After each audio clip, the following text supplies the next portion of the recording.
Bruce. We're ready to go. We ready to go? Yeah. Oh, okay, excellent. Hi, everyone. My name is Bruce Truman. We're excited to have everyone on the call today. The topic we will be discussing are the 5 steps to a financially healthy veterinary practice. We'd like to jump right in, and what I'd like to ask first is our expert panelists introduce themselves. So, Emmett, could you please introduce yourself and tell us what you do? Certainly. Thanks, Bruce. Great to be here today. My name's Emmett Nance. I am the co-founder of Inventory Ally. It focuses on optimizing inventory replenishment within the veterinary hospitals. I have 20 years of experience in operations from Banfield to SmartFlow to IDEX, Galaxy Vets, and Inventory Ally. So my key focus is I'm very passionate about people who are passionate about pets, always looking to make their lives easier and simplify operations. So great to be here today. Thanks, Bruce. Wonderful. Thanks, Emmett. Carrie, could you please share with us your background? Yeah. Hi, everybody. Welcome to our call today. My name is Carrie Kamba. I am the president and founder of Hometown Veterinary Partners. I've been serving in the veterinary community for close to 17 years now. My roles really are to help people maximize their dreams in the veterinary space, to reduce fatigue, compassion fatigue, be able to be profitable. I have served from anywhere from small practices under $1 million to practices over, $5 million with bandwidths from 18 to 160 locations. Excited to be here today and answer some questions that may be on your mind. All right, wonderful. Thank you. And David, could you share with us your background? Yeah, so I'm a veterinary practice appraiser and consultant in practice financial health. I've been for the last almost 25 years. I'm with Simmons and Associates, so we value practices certainly to sell them and facilitate transactions, but more importantly, I advocate that every practice should be valued every 3 to 5 years on an ongoing basis because it's diagnostic for your practice's financial health. Looking at that income statement from the perspective of valuation and true profitability, that's our full blood panel report, and we can diagnose when things aren't right so that you can fix that. It's kind of like the annual wellness exam that you recommend. I advocate that appraisal for management and planning purposes, and that's my part of my passion is helping practices become financially healthy. And, Great. yeah, David, kudos to everybody listening to this because we're going to try and help you. David, how long have you been doing what you're doing? I started working with my father, who's the veterinarian on our team, in 99, 2000. So Okay. it's been a little while. Great, thank you. Well, folks, we're going to jump right in. And, why are we here and why are we talking about this now? And the reason we are, and I think you all see this in the veterinary trade news and in the news, visits are on a decline. We have veterinary costs go up. We had that unfortunate New York Times article that occurred, I believe, over the weekend, right? That if you don't know about that, we can get that to you. We have staffing shortages. We have the higher interest rates. The VetSource industry summary just came out this morning, and it continues the same trend where revenue is up, meaning prices are being increased. We have visits down. We have parasiticide, at least on this week's report, parasiticide revenue down. So hospitals are left with, just a few options. So a question for you, David. Let's jump into this area of valuation. And a couple of years ago, we had these huge multipliers, right? 18x. Now we're down, some say, to maybe 8x. Can you give us a little background on what happened there? And what do you anticipate when it comes to these multiples? Yeah, I think first, though, I have to hit that visits are not necessarily down. For some practices, yes. But for many of the practices with whom I work, and currently, and I'm hearing this active from our clients, they're still busy. They're running at capacity. Yeah, maybe they're only booked out 2 weeks instead of 6 weeks, but they don't have openings in the schedule. So I don't necessarily think visits are down. Now, hitting your question though on practice value, What you're referencing is the corporate market, which is called investment value. And yes, corporate prices did come down dramatically. 3 years ago, I was selling practices at 18 to 22 times the bottom line. Now it's a different bottom line than fair market value. Currently, corporate prices for 2 doctors and up, yeah, 9 to 12, 13. The bigger you are, the more negotiating you do, date many, marry one approach. I'm seeing 13, 14. But that's not fair market value. That's not the doctor to doctor transactions. Fair market value has been fairly consistent and really has not changed in the methodologies in the last 15, 20 years. That market is very stable. And if it's fair market value, the profit pays for the practice over 10 years. So anyone can buy a practice if you're a veterinarian, and the veterinary lenders will loan the money. Practice and real estate, buyers get 100% financing. But fair market value is a very different environment than corporate, which is what you're referencing in those multiples. So I just want to play that back for everyone that's on the call, David. I think there may be a general perception that if a veterinarian wanted to acquire a practice, for example, that they were working in, that because of the multiples in the past, they really couldn't do that. But you're telling me that is possible. 100%. You know, if for the veterinarians that are listening, if you are called to ownership, you can buy a practice and get 100% financing at fair market value. Now, if the owner went and had a corporation value it, you can't pay a corporate price. That would be like spending $30,000 on a $10,000 car. But if it's fair market value, you can buy a practice, and there are a lot of really good practices out there that need a new owner. That's good news, and thank you.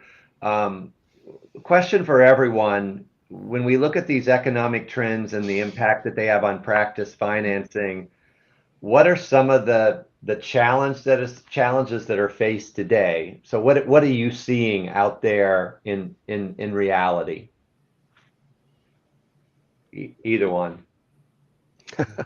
We're all being polite. Yeah, the number one drain that I see on practice profitability, on practice value, and just operational year to year is inventory management. That is the number one financial disease from we value 100, 130 practices a year, and that's the number one financial disease is inventory management, cost of goods sold. Okay. Any other thoughts on that? Yeah, I also want to just call out the labor also. I mean, it's the biggest expense on the P&L, and it's highly competitive. Everybody knows there's quite a bit of turnover when it comes to labor, and this is a service delivery industry, so you have to have the right labor to be able to deliver that service, and it's still highly competitive. So that's also a bit of a constraint. If you put that up against the revenue generation, we know that we've got. You just spoke a little bit. Some hospitals are experiencing year-over-year visits are down or flat, so growth is difficult when it comes to volume. But the pricing, which is the other half of that equation on revenue generation, has also been exercised. I mean, price increases over the last few years have gone up, but that upside potential on pricing has been constrained, so that elasticity is not there like it used to be. So I think you run into multiple pieces: revenue generation, labor management, as well as COGS. But absolutely agree with what David's saying. I think the biggest disease is inventory management. And in part, it's because it's the biggest opportunity to actually offset some of the lower flexibility associated with revenue and labor options there. Yeah, I agree. It's a partnership, right? If you have really great cost of goods, but your labor's running really high, it's not going to be feasible for you or sustainable. If your labor's really low and your cost of goods is really high, it's not going to be sustainable. So it's really a partnership together. And there's many factors that impact both categories. As you guys all are aware of, turnover has been pretty high. The labor source has been pretty low, but it's not doom and gloom, right? There's lots of ways to mitigate that. And on this call today, we hope to answer some of those questions for you. Good. And we will be, I am encouraging questions from everybody that's on the call. So we will answer those as we go through or at the end, depending on the question. I'll work it in So please send in your questions. Let's switch gears now to KPI and metrics. Yeah. And I think it's only human nature to be reactive, not proactive. When it comes to KPIs and metrics, that's many times not the main focus of the owners of the practice. We want it to be, but you're focused on practicing medicine and you kind of put off this and get into more of a reactive mode. So where do you start if there are veterinarians on this call, practice owners on this call? Where do they start in moving from reactive to proactive? Give us one nugget here that's going to make it easy to get this proactive assessment of KPIs and metrics going. Yeah, well, some of the KPIs that we utilize at Hometown is really pretty simple, but there's lots of factors that go into it. So we look at what your annual revenue is. We look at where your clients are, where's the client satisfaction, both from clients coming in, gaining new clients. We take a look at what your turnover is. As Emmett mentioned earlier, not only do we have cost of goods, but we also have our cost of our people, which is our most important asset. We also take a look at production per provider and then the cost associated with all of that. So it's really a holistic viewpoint of how we look at KPIs and how it sits within your practice. Okay, great. Yeah.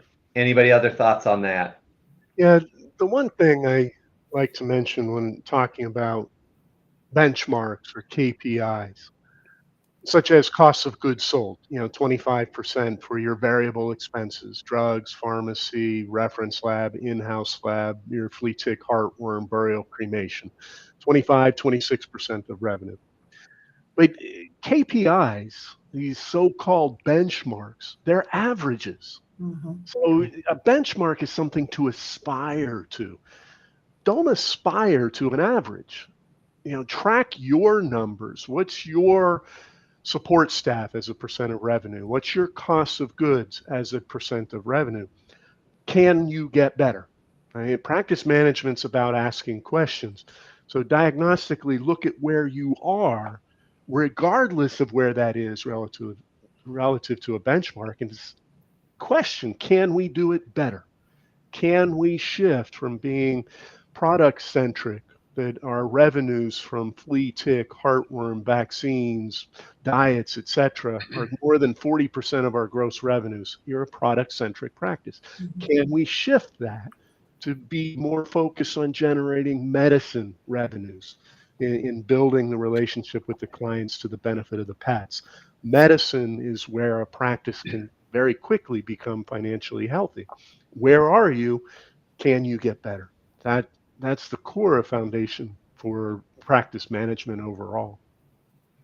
And if I could just add to that, Bruce, I'm sorry, I just want to say, it's all about the process. And to what David's saying, you could set your benchmarks, you can or measure yourself against averages or set goals.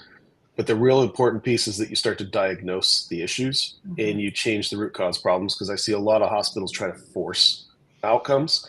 And one example in inventory is that they'll set an artificial budget just to restrict spend to try to keep COGS low. But then they start to run out of products. They can't service patients. Artificial forced behavior isn't going to get you the results long term. But if you can diagnose the root cause issues relative to your performance against a goal, then you start to uncover the opportunities for long-term sustainable results. Emmett, can you build on that? And as I think most of you know, the practice finances is not my area of expertise, but what I do hear a lot from group practices is that those in charge of inventory management really struggle with a large group setting an inventory number that they have to adhere to, and there's regionality and seasonality. What would be your advice there on that situation? Because we hear about it so much from practice managers, or I should say inventory managers. Yeah, we see that a lot where there's a restriction put in place to be able to, like I just said, to try to restrict cost of goods and keep it within line. But then that forces decisions within the practice about what they're going to run out of and what they're not going to run out of, and that's not good for patient care. It's not good for morale. It adds a lot of stress. the way we tackle that at Inventory Ally is we really focus on optimized inventory turnover, because making sure that you're replenishing product as you need it, closer to a just-in-time type of design, actually makes sure that you have the products that you need when you need them without a lot of excess. Because what we find is the excess carry is causing waste and inflating COGS as well as the cost to carry products.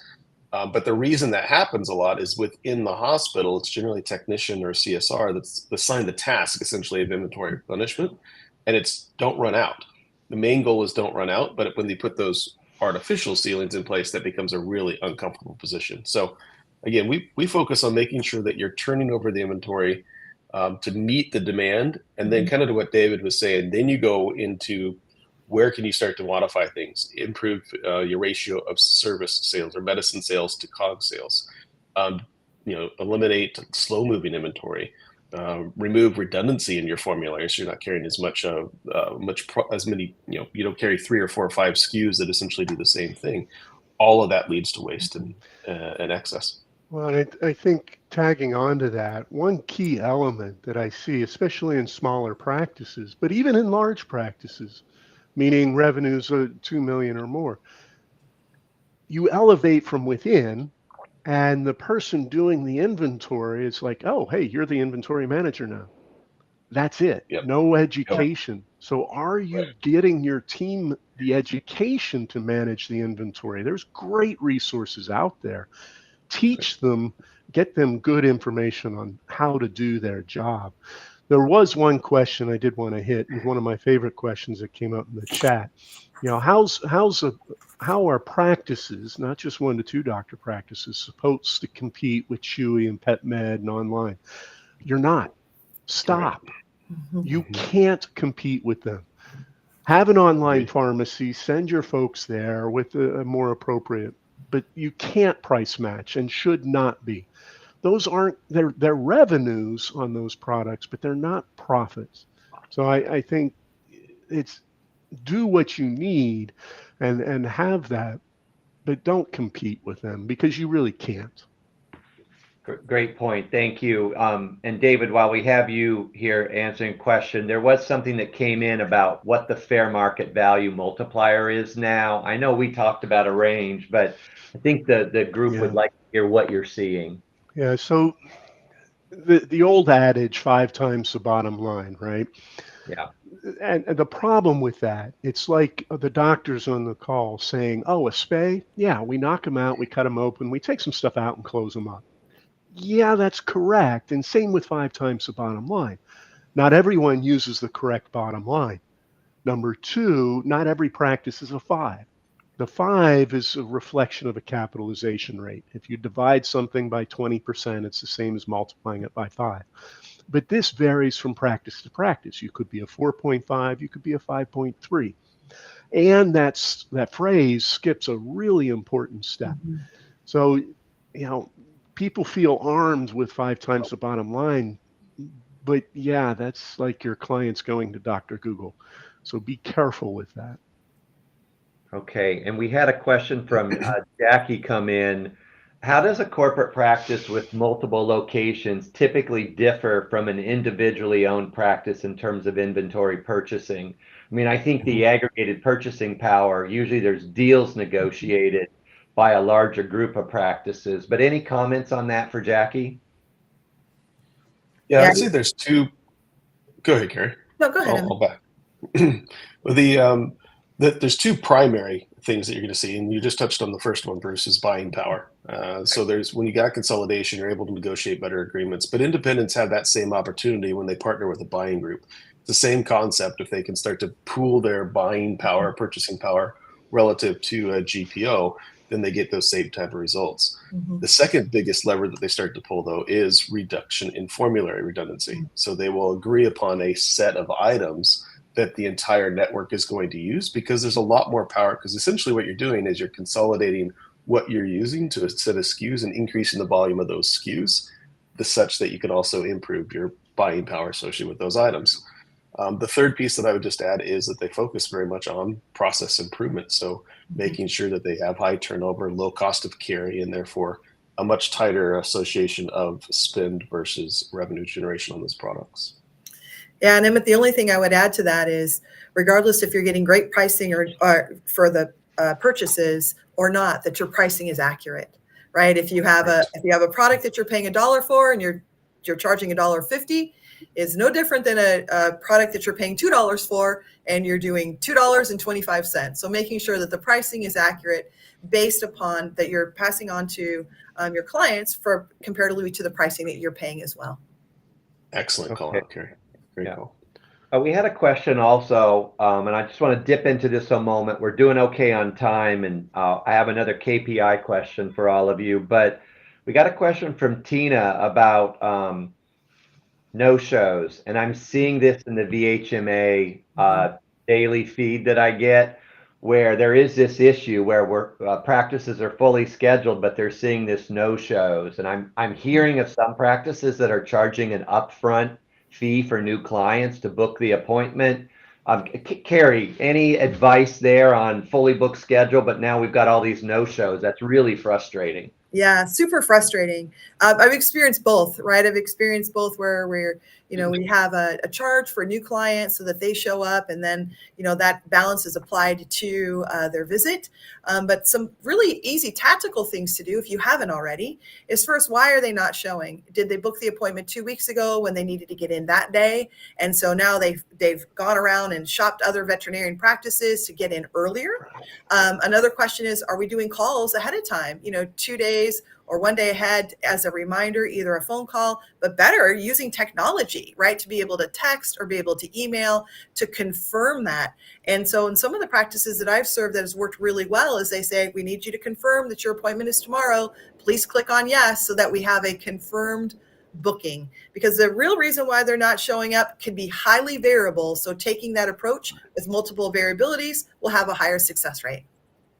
Thank you. Thank you. Before we move on to a discussion around cost of goods and pricing strategies, I'd like to ask, and anybody can answer this, but the most important KPI or KPIs, right? Is it more than one? What is the most important KPIs that practice owners should be monitoring regularly? Is there just a couple that we could say are at the top of the list? It's almost like asking me which dessert I like the best, right? I mean, it's highly variable. I mean, one of the things that I mentioned earlier that I really take a look at is, where is our client and where's our client growth? One of the things to consider is the things that we do today have an impact of our future success. So people who say, well, I haven't been accepting new clients for 2 years, those clients have gone somewhere else. Right. And we're going to spend a lot of advertising, a lot of energy, a lot of effort to get those clients back. So, I mean, I have my checklist of what I look for, right? Kind of looking through it, of which dessert I like the best. But client growth is one of them, making sure that we are not only when we're acquiring our clients, but they're staying. If you've got a lot of clients, but your reviews are less than 1 star, we're acquiring them, but we're making them angry, and now we're back to acquiring them again. So clients are for me, one of many. Yeah, I'll jump in on that. I think the answer to the question is it depends on what you're trying to manage and what you're working on. So the top KPI varies when you're actively working on your practice and not just in it. Is it new client growth? Is it client retention? Is it that you're trying to grow your dentistry revenues, and then you're going to track your dentistry visits and costs of goods? Are you going to try and bring that down? Then you need to focus on that. If you're trying, so it can vary when you have multiple doctors. How's doctor productivity? Is it consistent? The KPIs you're going to reference depend on what you're working on, trying to improve your practice overall. And let me just add, you're spot on there, because it's going to shift constantly. And so I'll just recommend a book called The Goal. It references the theory of constraints. And the concept of that is that you've got a process, and at any given point, there's a bottleneck. But once you improve that bottleneck, something else becomes the bottleneck. So same concept, it's always a moving target. And it's back to what we were saying before about some of your milestones, your goals. have a sense of what you want the business to do, and then tackle one component at a time and deep dive it. So if it's revenue, is it service versus goods sales? If it's goods sales, is it margins? If it's margins, what category does have opportunity? And then make adjustments, monitor the results. And once it's fixed, great, move on to the next piece that you're going to then try to do. And if you start at the high level, it's revenue minus labor minus COGS and then other. And so each of those have some deep dive opportunities for continuous improvement and addressing issues there. So that's how I tackle that for sure. There is one comment here that Rosie had asked. How do you account for online pharmacy costs and revenues in your COGS? Now, my foundation is a good P&L, good chart of accounts, so that your P&L can be used for management purposes. But my preference when it comes to online revenues, online expenses, is have them as separate categories. You can put them in your COGS, but when you're looking at your expenses as a percent of revenue, remove the online revenues, remove the online expense, because it can shift the rest of your expenses as a percent of revenue. It's similar for the large animal practitioners if you do a lot of drop shipping, where, for your larger herd barns, you're ordering all this product and sending it straight to the barn or the lot with just a small percentage. Remove those revenues and remove the expense, and then relook at the numbers, because it shifts the percentage. Okay, thank you. Emmett, question for you. We've often called this the year of the COGS, right? And because of the market factors, I won't go into those again, but because of the market factors, there is this focus, whether it's an independent practice or a group of practice, there's this focus on operational efficiency. And operational efficiency, certainly COGS plays in there, right? So what are some of this low-hanging fruit for everybody that's listening today? What would you say is low-hanging fruit when it comes to the operational efficiency? Well, operational efficiency in general, I'm going to kind of touch on two. One, I'll start with the inventory piece. What I find is that there's a lot of hospitals that are reactively replenishing product, like we talked about a little bit ago. It leads to a lot of excess. That leads to a lot of waste or shrink, whether it's theft or expiration or just discounts and giving stuff away because there's so much there. So really finding a way to optimize that inventory is going to be one of the most critical pieces. But from there, then you start to dig into some of the things we've talked about associated with margins and sales mix and redundancy in the formula. Those types of things become that secondary level of opportunity to improve your cost of goods, which is the second largest expense on the P&L. The other one, when we talk about operational efficiencies, it's really about the productivity of the labor. Labor is the most expensive, and it generates the revenue. So there's definitely ways to dig into some of your operational efficiencies to understand the output of that expense, if you will. The way I like to tackle it is really more of a unit economics. So you could think of a doctor, technician, CSR team. What's the ideal setup there? What's the cost of that? And how do we generate revenue off on that? Then you can dig into, is it production numbers? Is it minutes spent with clients? Even if it's no-shows, right? You're not generating revenue on no-shows. So back to kind of what I was saying before, you start to tackle each of those opportunities to double click into a space, uncover the root cause opportunity for improvement, and then fix it. But I'd really start with those two. It's inventory and it's productivity of labor, and looking for those things that prevent that production. Okay, great. And a question came in that's relevant to this, Emmett. Question from Rich. How are most practices managing inventory today? Are they using their practice software, or what? And this is really for everybody, because David, I see your head shaking there, and Carrie too. So Emmett, you go first, but I think everybody probably has a comment on this one. Sure. Yeah, there's not a solid inventory management solution out there in general, other than Inventory Ally. It was a shameless plug, apparently. But the reason that we built it is because what you generally have is PIMS, but PIMS uses transactional data. So your practice management software uses transactional data, but we're a service business. A lot of your inventory is consumed in the hospital.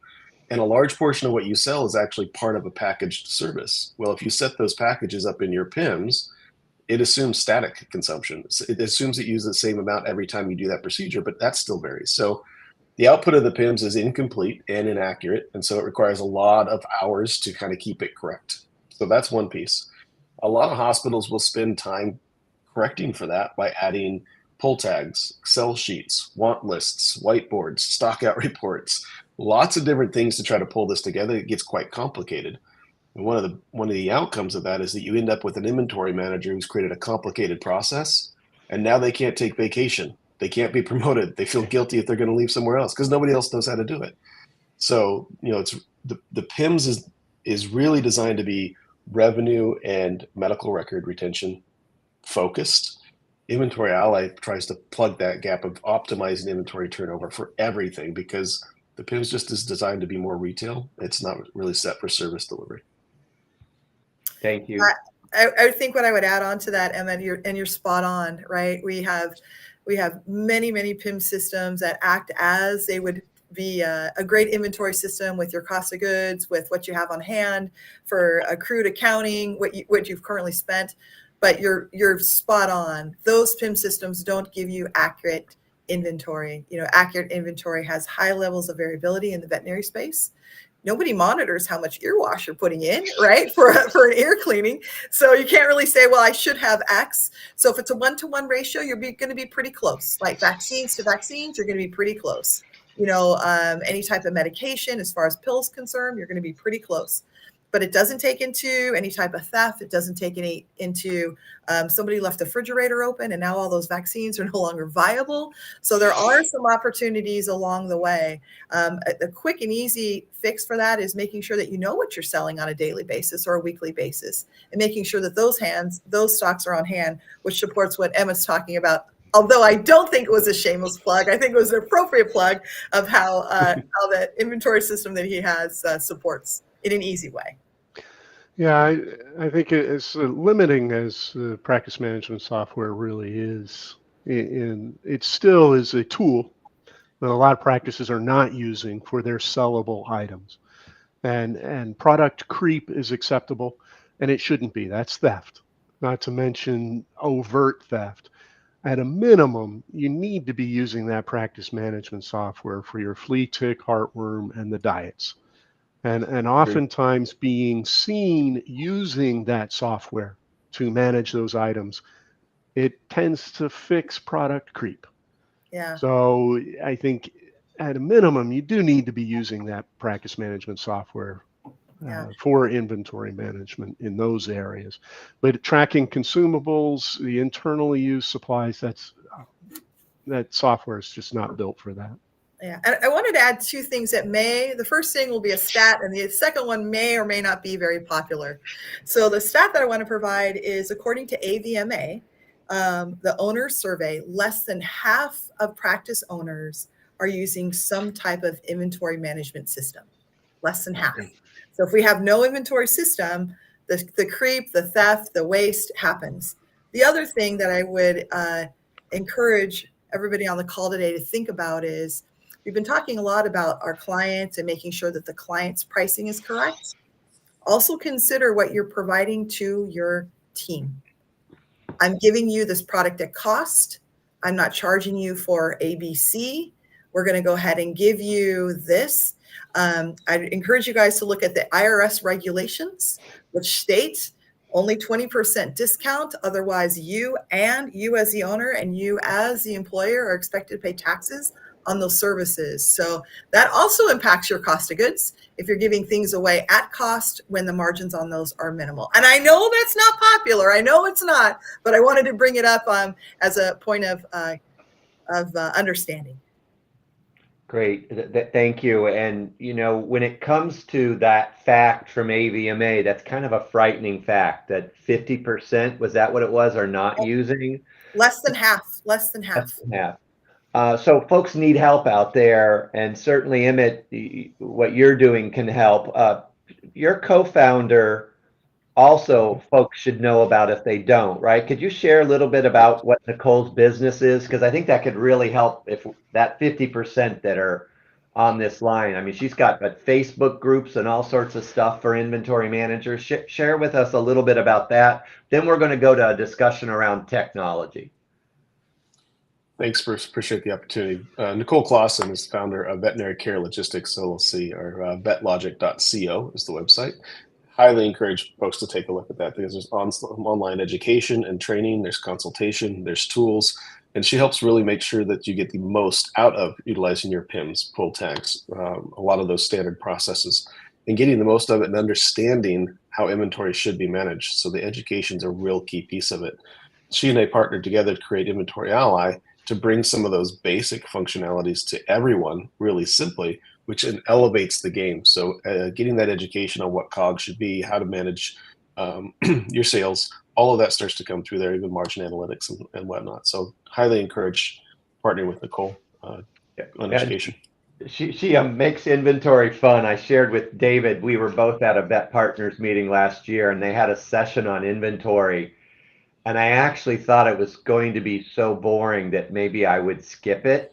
And I set in on the session, and you can make inventory fun and you can have fun with it. So I would really encourage folks to look into that as a tool. I stayed for the whole session and learned a lot. I want to switch gears to technology and as it relates to valuation of a veterinary practice. And I think, the three of you here, I've spoken a lot about the digital front door that a veterinary practice can create and the frustration around what I call the brick front door, right? So the utilization of technology like Inventory Ally, the utilization of 24/7 appointment booking, online pharmacy, automated client communications, texting. David, I'll start with you. Does that really at all make a difference when we come to valuing that practice, or is it just something that's nice to have? So it's a great question, especially just even equipment technology within the practice. In general, it's not what you have, it's what you do with what you have. So if having online appointments, that capacity and it's being used to get clients in, to practice medicine, to generate revenues, which results in the profit that drives the value. So technology is great if you're using it and if it's helping you do more with the same set base. So we're in a fixed cost business. If you think about it, if you add one more dental procedure this week, what have your expenses changed? Well, your variable expenses, drugs, medical supplies, your doctor costs if you pay on production. That's it. The rest of that dental procedure, those revenues drops to the bottom line because your electricity doesn't change, your insurances don't change, staff costs don't change. So it's what you do with what you have and the working smarter, not harder. One of the questions that came up, $1 million practice, what's the average profitability? Yeah, thank you. Profitability has nothing to do with your revenues other than the fact you need the revenues to have the profit. In other words, bigger practices are not more profitable because they're bigger. The average profitability of any practice, privately owned, is 10 to 12%. So if you think of the bell-shaped curve, that hump in the middle is 10 to 12%. We consider a practice to be financially healthy if it's 14 to 18%. But half of all practices are 10, 11% profitable or less. Now, I valued a practice grossing $700,000 that's 22% profitable. I valued a practice grossing $13 million that was 0.6% profitable. Now they're on the tails. So there's no general rule of thumb on profitability. It's what you do with what you have. The surgical suite is only contributing if the lights are on and there's a body on the table and the body's still warm. So having all the bells and whistles, a long answer, but it's what you do with what you have. Does it help you do more? Are you bringing in technology just to have it, a good whiteboard communication, or is it helping you do more, practicing more medicine, taking care of more pets, because that's good medicine and it's good business. So if I played that back, David, and it's okay to disagree with me here, the use of technology that drives drives engagement and volume in a practice will help with valuation because it impacts the bottom line. Is that what you're saying, or It can. I can? wouldn't say it Okay. will, because it's how you're using it. Are you doing more? Are you That's more right. productive? Are you more efficient because of it? So it's not one, it's not a definite will improve. It can. I Okay. completely agree with David. It's know what your intended outcome is and why you're taking on the technology, and then measure that outcome. That's the right way to take on technology, because otherwise you add an expense and you add something that's distracting if it's not solving a problem that's going to result in desired outcomes. But you have to have those desired outcomes so that you can assess whether it actually worked or not. So have a Yeah. strategy, take on technology that helps you achieve that strategy, and then incrementally add with those intended outcomes. Yeah, and I'd love to share an example that supports, but what both David and Emmett are sharing. It's like I buy a piece of exercise equipment with the hopes that I'm going to go work out and get better, but it just sits there, and we don't do anything with it. So not making a lot of sense.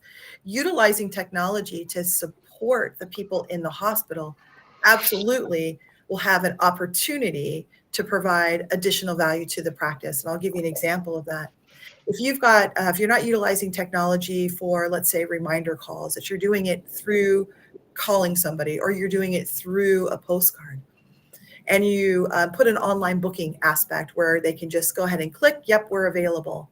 So what does that do for you in your practice? Reduces the stress for the person answering the phone. It gets the client in the door, and it's able to achieve your outcomes that you set. So again, it's just an example of how to utilize technology to not only support the clients that you need to see, but also reduce the burden that's taking place at the hospital. If you have it and you don't use it, back to the equipment, don't have online booking if you can't really utilize it in a way that's going to generate what it is that you're looking to achieve.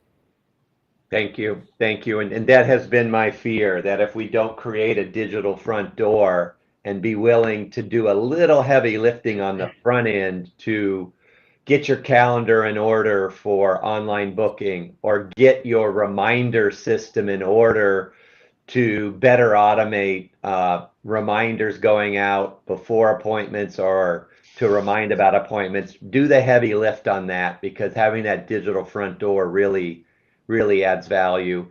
I'd like to switch gears. We're doing fine on time. We have 15 minutes left. I'd like to switch gears and let's talk about how do we maximize the hospital value. So we have owners on this call that are going to be contemplating an exit, over the next few years. So how long in advance should we start this planning and preparing for the ultimate exit? Well, the best time to plan your exits when you're planning your entrance. The Yeah. second best time is today. I think you need to start with a practice valuation. So if your value's high, great. Keep doing what you're doing. Perfect. You've got a number. You can do financial planning, estate planning, some risk management. But if your value's not high, a good veterinary practice appraiser is going to be able to use that diagnostically and give you feedback. Hey, here's the areas to work. You're good here, here, here, but we need to focus on this. So you've got time now to bring in the specialist if needed, or yourself to work on those target areas, increasing your profitability for the next 5, 10, 15 years, and thereby increasing your practice value. Uh, at a minimum, 2 years before you're ready to sell, value your practice. Now, if you're thinking a corporate target because you're a 1.5, 2 doctor practice and you're willing to stay 2, 3, 4, 5 years, then you might be a corporate target. Not necessarily, but the corporations in buying a practice, they buy size, stability, and location. Are you in their footprint? All the doctors are willing to stay, and are you big enough? And if you are, maybe then you're a corporate target. But like we started at the beginning, those prices are different than fair market value. So exit planning, what exit do you want? Keeping in mind there's exit as a doctor, exit as a practice owner, exit potentially as the landlord if you also own the real estate. So there's different exits to plan.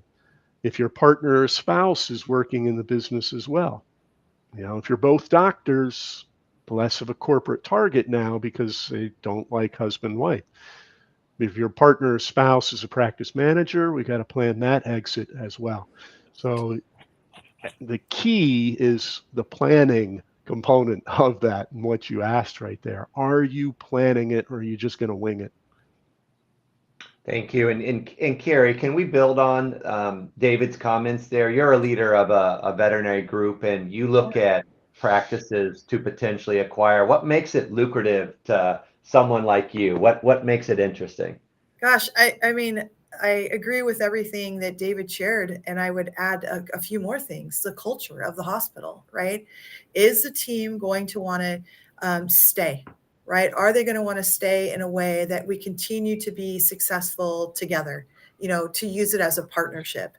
Agree that larger organizations, commit to signing a 2 to 3 year. I can talk about some significant things that have taken place with our company over the past, year and a half, that we were able to hire doctors because of the way in which our model works around granting equity. So then the owner can retire, right? That they can go on with the rest of their journey in their life. And so that, something to consider as an owner. Are you going to want to stay? Are you going to want to exit immediately?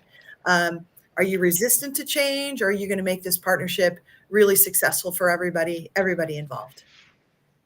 Great. Thank you. And question for anyone here. Actually, before I do that, folks, we're keeping up with the questions, and I think it's really important if you have a question that we're able to answer it with this panel of experts. So feel free to send us more questions, and we'll be happy to answer them. But Carrie, future outlook, what does a competitive hospital look like this year and beyond? And this is really for everybody too, but Carrie, why don't you start? Yeah, I think that I have a fundamental belief that there's enough pets for everybody, right? There are more pets than we have than we have capacity to see, as indicated with the overbooking, or indicated with getting in appointments in 2 to 3 to 4 weeks or months out for surgical procedures. Staying competitive, really, which we may or may not like, but the trends are showing that in veterinary medicine today, what we need to start looking at is what we can expect tomorrow.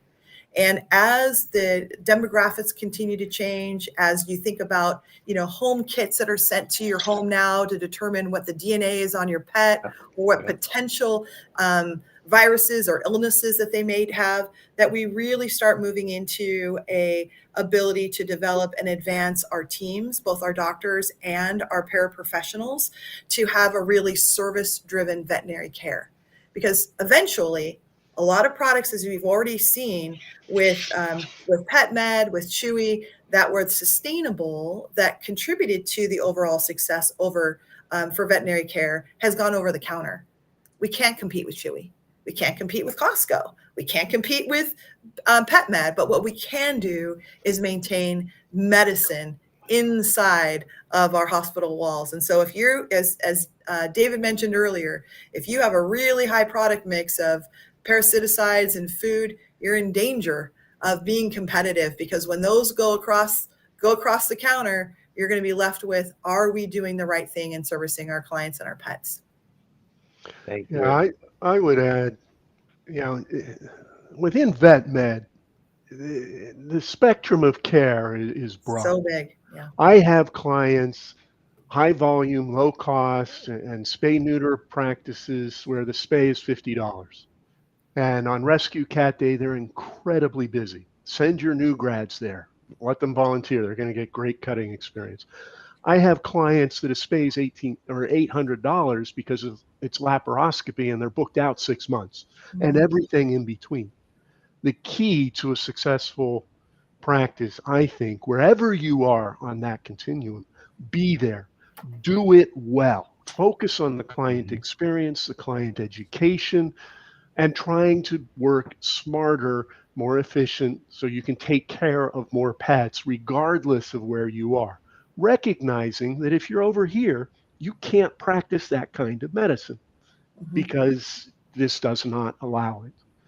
The other comment to add, because it came in the questions, and it's one of my smaller soapbox, do we add a credit card fee? Thank you. No, period. It chaps my rear because I see your merchant account fees going up as a percent of revenue, and it's driven by that whole what's in your wallet that's being funded by small business. I get it. However, me as a consumer, I hate to see that line item. If this bothers you, raise all your service fees by 4% and stop thinking about it. Make the adjustment. Do not put it on your invoice as a line item. Just raise your service fees 3-4%, and then don't think about it. Move on. Mm-hmm. Great, thank you. Another question that came in actually in advance of this session is about the price increases that are going on. Is there a best practice around how often should I adjust prices? If I'm getting increases from manufacturers, do I do it every 6 months? Do I do it immediately? Carrie, let's start with you. I see a smile there. Yeah, it's one of those things that I've had multiple practices share. Like I do it once a year, like I do it once a month, I do it every 6 months. If you are receiving an increase on any product that you are receiving, you need to adjust your pricing accordingly, right? Because what'll happen is there'll be a period of time where you will be potentially losing money on that particular product. So as soon as it is relevant for you, it needs to be relevant for our clients as well. So as soon as it happens, it has to happen. Thank you. I want to add in there, any time you give your team a raise, there needs to be an immediate and corresponding service fee increase. And the team should know, you want to make more? Great. I'll pay you more, and we have to charge more. That should not have to come out of the bottom line. So if you do annual raises, cost of living, anything, you need to raise your service fees as a component of that to afford it. Now, it does not have to be, oh, I gave everyone a 10% raise, a 10% raise on service fees. It does not have to be that way. You can quantify a 10% raise is going to cost this much. What fees do I have to raise to generate the revenue to pay for that increase in staffing costs? And your annual fee increase is not covering that. That's to cover your internal costs. And I think it's fair that the team knows you want to make more, that's great. We'll pay you more, but we have to charge more. That makes sense. And then related to that, there's a question that came in earlier about how do we engage the staff to understand the importance of hospital profitability? I'd like to tackle that one if I can real quick. And just I want to refer people to a book called The Great Game of Business. It's been one of the best ones that I've seen to engage them, and then you can put some caveats around it. I like bonus structures that are based on profitability and success. So tie it right back into the what's in it for me. But I just want to throw that out there really quick. The Great Game of Business is a fantastic book as far as engaging your team and everybody working on the same page. Go jump in there, Kerry. Yeah, you can go as far as open book management, which there's information out there about doing that. I don't. There's pros and cons. You have to do it well. It requires team education as soon as you start talking about profit. What I think is important for your team to understand is that a markup is not profit. You know, they see it comes in at $5 and it goes out at 20. Oh, the owner's making all that money. No, you want to be paid. You like having toilet paper. That markup pays to keep the lights on, keep the team employed, all the benefits, everything. The profit's just a wee portion of that markup, and the team needs to, at a minimum, understand that. Yeah, agreed.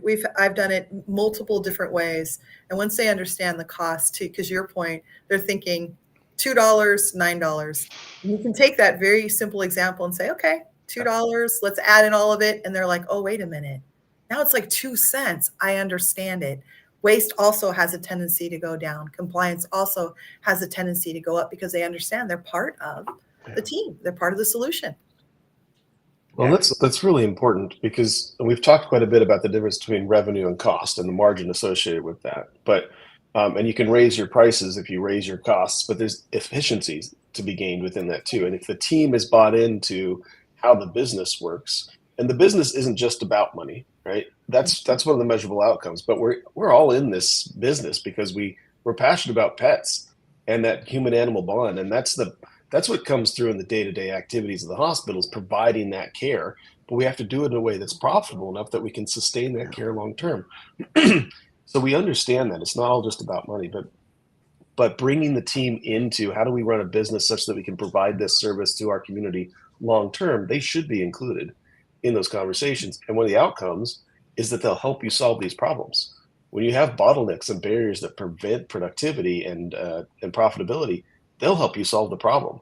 A lot of hospitals I talk to, they feel like it's the owner's responsibility to solve the problem. Bring the team into it and get them excited, and they'll all be working for you. Common thread. Great suggestion. We have about 3 minutes left, folks. So if you do have a question, send it in. And I'd like to ask everybody on the panel to give some thought to closing comments.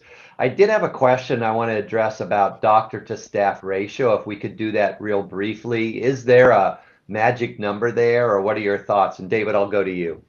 Yeah, I wish that folks would stop looking at that. There's no magic number. I have practices that are financially healthy. There's one doctor and one employee, or 1-to-1 ratio. And then I have others where it's one doctor and 8 or 9 employees ratio when we divide it out. Coming back to what we said earlier, it's what you do with what you have. Recognizing that, though, doctors, you should be charting, prescribing, doing callbacks, doing surgery. That's it. Anything else you need to delegate. Do you have the team to delegate that?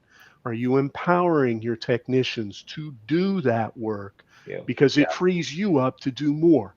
If you have licensed registered techs, do they have an assistant so that they can delegate down? That way the entire team is doing things, practicing medicine to the benefit of the pet. It's not this doctor-centric, I have to do everything. So it's looking at how you're doing what you're doing, and can you do it better and more effectively by adjusting your staffing to generate more revenue, practice more medicine, and taking that instead of trying to hit some mythical magic number of the ratio. So I think one of the things that I'm hearing here, and I've heard it time and time again, is our veterinary technicians, we want them to be working to the top of their license. And many times I do see situations where they're being held back, unfortunately, by a practice. And I think that's something that we need to stop. We need to empower everybody to work at their top of their license. Well, the other way to look at that, Bruce, is the doctor is the bottleneck in the practice. And if they're doing things that others could do, they're decreasing their capacity and therefore the capacity of the entire organization, like David was talking about. So really recognizing the doctor is the bottleneck, and they need to optimize the capacity of the doctor to optimize the capacity of the practice.